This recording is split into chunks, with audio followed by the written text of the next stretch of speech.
What's going on, guys? Boss86 here, back to another video, and today I'm here to do my Smackdown review from Anaheim, California. Wow, this show was not good in the slightest. Oh, I'm sorry, I'm cutting the Logan Paul promo. Yeah, this show wasn't that good. Like, besides the main event and probably the North American title match, this show was fucking bad. Like, it got really bad, especially after the first 30 minutes is something I'm never getting back in my life. But anyways, let me know in the comment section below what you guys thought.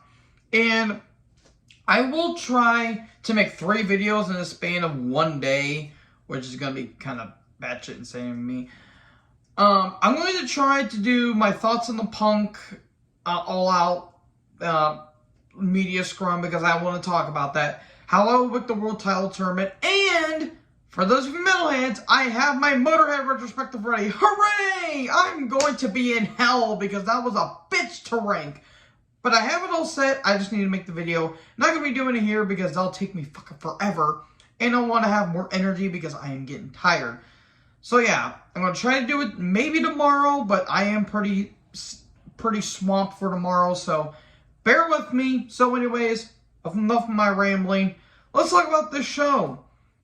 So Logan Paul comes out and the show has immediately flopped because this fucking tool of a human being is on my television. Fuck Logan Paul and fuck the Paul family.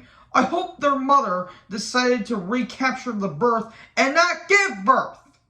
Does that make any sense? No, but at this point, I'm really trying not to lose my shit here, because Logan Paul is one of the worst fucking human beings I've ever seen on a television. I don't care how good of a boxer he is. I don't care how good of an athlete he is. The dude filmed a dead body in a forest where people have committed suicide in Japan. Mocked the culture and mocked an entire country. You want to know what they do to people in Japan that mock the culture? They send the fucking Yakuza after them. I'm pretty sure the Yakuza is still around in some form. But anyways, enough about the Japanese culture, which I will never disrespect because I don't want to die. He cuts a bland fucking promo. This crowd did not give a fuck about what he was talking about. The what chants, they were booing the shit out of him. And he talks about how his brother is going to be facing Anderson Silva. I hope Anderson Silva, which, by the way, almost fought someone with a broken leg that he suffered during the match. I forgot who it was, and I feel so bad for it. I hope Anderson Silva beats the fuck out of his brother, because his brother's a fucking moron and a loser, too. And so was his father, who made out with a minor and was a prank. They made him make out with a minor in front of them. Remember, kids, incest is bad. And then he talks about having a press conference with Reigns. There's rumors going around that him and Reigns are going to be having a match at Saudi Arabia. It's his 3rd match and he's already getting a world title match. Fuck off with this. You're telling me Ciampa, Miz, Lashley, Styles, and so many others don't get a world title match, and yet this tool does? Are you sucking me off, Sally? Jesus Christ. The dude's a fine enough athlete, but he's a piece of shit. If it goes more than 5 minutes and the match is already fucking thrown out for me. I hope Reigns legit beats the shit out of him. And so Heyman's back now. Yay, Heyman's back. This dude's nearly 60 and he looks like he's almost 40. It's fucking astounding. Well, almost 50, I should say. But Jesus God almighty. And the Bloodline show up. This dragged. Oh my God. Heyman, as much as I love Heyman, as great of a promo he cuts, this felt meandering. This never left first gear. And Paul talks about how you won't face Reigns. Reigns will beat you. You're better off challenging someone else or not even being in the same company. Might as well said that. And Paul says, I don't like you. I don't know if that's true or not because no one likes Logan Paul. And if you do, you're wrong. And then he says, Paul, I can knock you out right now before everyone else gets in the ring. And he says, one good shot. This isn't going to work. This is going to backfire immediately. So Zayn's like, Paul, why don't we have a talk? And Paul punches Zayn. To no reaction. The crowd legit were on their hands. They were sitting on their fucking hands during this. Because no one believes it. No one believes Logan Paul's going to beat Reigns. And if Logan Paul beats Reigns, you might as well just sell the company. This was fucking atrocious. Why does the WWE hate Sami Zayn? It was bad enough when Johnny Knoxville had that match with him, which was fucking abysmal. But at least Knoxville seems like a nice guy. Logan Paul's a complete fucking waste of human celluloid. So, there you go. And then Ricochet shows up. But we get more of this bullshit. Ricochet took on Zayn. The match was okay. We've seen it before. But Paul's presence fucking dragged throughout this entire thing. There was one funny thing, though. During the match, Heyman knocks over Cole's soda. And Cole's like, oh, well, thanks, Paul. You got my notes all soaked. And Paul's just, Heyman's just doing this. I thought that was funny. I don't know why. Then Jimmy interferes, then Paul interferes, then Jay interferes twice, and that causes Zayn to confront him. And in the end, this match was a complete fucking throwaway, and it was a complete, God, Jesus Christ. This match was so overbooked as fuck. It was so unbelievable. Ricochet wins, and no one cared, and all of a sudden, Moss comes out with the chair. He's going to be facing Solo Sikoa for the North American title tonight. This took up 30 minutes of my time, is what I wrote down. Then Scarlett and Cross are backstage, I think, and they're talking about what they did to McIntyre. Okay. Oh, boy. Max and Maxine Dupree in the ring. Oh, for fuck's sake is what I put down. The Back to School Collective. God has abandoned us. Strowman shows up. The one good thing that came out of this is that Mansoor's face looks like he shit his pants whenever Strowman's music hit. It was kind of funny. And then Mace and Mansoor get thrown around like a bunch of rag dolls and a powerbomb to Mansoor. Stop trying to be over as Wardlow. You ain't going to be there, Strowman. Gable shows up because this hasn't died down already. And then Otis attacks, but then Braun fends off. The show was a disaster at this point. Progressive match flow with the women. Subtle there, Hunter. Subtle.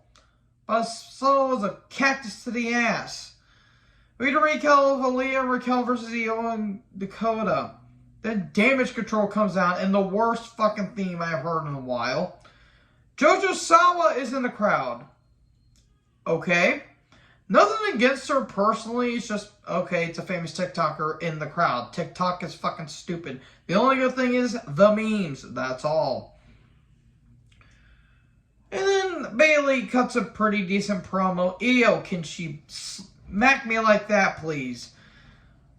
Everyone's looking great tonight. And she talks about we're in control now. And then here comes Raquel. She says, you're not in control, you're over control, or you're not empowered, you're empowered because you took out my teammate. Bayley versus Raquel. Is Bayley a magician is what I put down. Apparently she wasn't. There was some interference, and in the end Bayley wins. I'm not going to go over the match because the match meant nothing. All of a sudden Shotzi comes down. Is she a face now? That was random.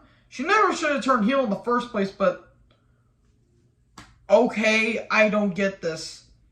Because she was bitching about Raquel getting the spotlight, and now she's going to join with Raquel.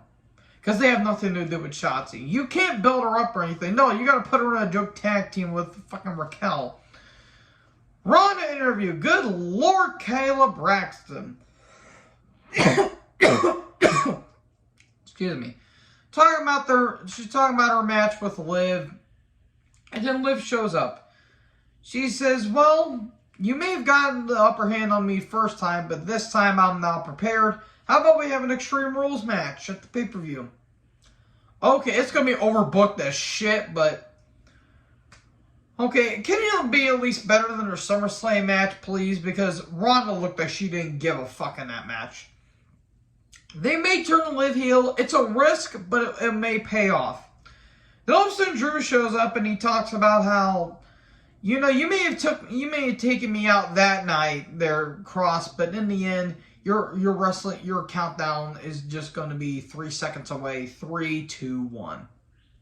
Okay, there you go. They completely cooled off McIntyre at this point. He's become damaged goods. The Bloodline are backstage. They're hyping up Solo's match against Moss, and, you know, oh, we're all going to come down. Actually, Jimmy, you've done enough for tonight. Zayn, you come down with me. Okay. To draw more tension between the Bloodline. Oh, no. I'm sorry, but this feels contrived and forced, and it feels kind of bland.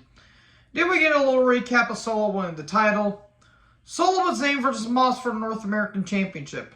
It wasn't dull, but it kind of went on a little bit too long. Look, Moss has a good look, and he's fine in the ring, but I'd say keep it short, sweet, to the point, because they kind of overexpose him a little bit, because he's starting to look a little gassed. Solo's good. I hope he's a better driver than his brothers. And if you know, you know. Zayn interferes in the end, spitting Uranagi. There you go, Solo wins. It is interesting to see North American title be defended on Smackdown. I'm wondering if it's just going to be another mid-card title. Then we get a card for next week. Shit Bro versus New Day versus the Brutes versus Imperium. Number 1 contenders match. Well, the crowd liked it. I mean, it was pretty slow at the beginning. But, like, the last 5 minutes were just batshit insane because everyone get in here. That's for everyone. As much as I shit on Top Dollar, he did show off some impressive strength where he got like all 3 guys at once and just following, like, he did a Samoan drop to Dunn, and then he had, I think, the New Day in a slam, and he had one on his shoulders. That was actually kind of impressive. Man, Adonis, you really put your foot in your mouth, did you? Because you tried to bail out Velveteen Dream, you fucking moron. Now look where he's at now. He's back in jail where he deserves to be. Imperium were over. Brutes were over as hell. That is for everyone. But in the end, the Brawling Brutes get the win. They're going to be taking on the Usos. Okay, it's something different at least. They're attempting to do something different. And now with Sheamus over, this could be interesting. This could lead to something. So, SmackDown was kind of a clusterfuck. But anyways, that's not saying much. Balance out your shows, please. Make Raw look good. Make SmackDown look good. So anyways, let me know in the comment section below what you guys thought about this show. Make sure you guys like, comment, subscribe. Join the herd. Talk guys next video. Peace out.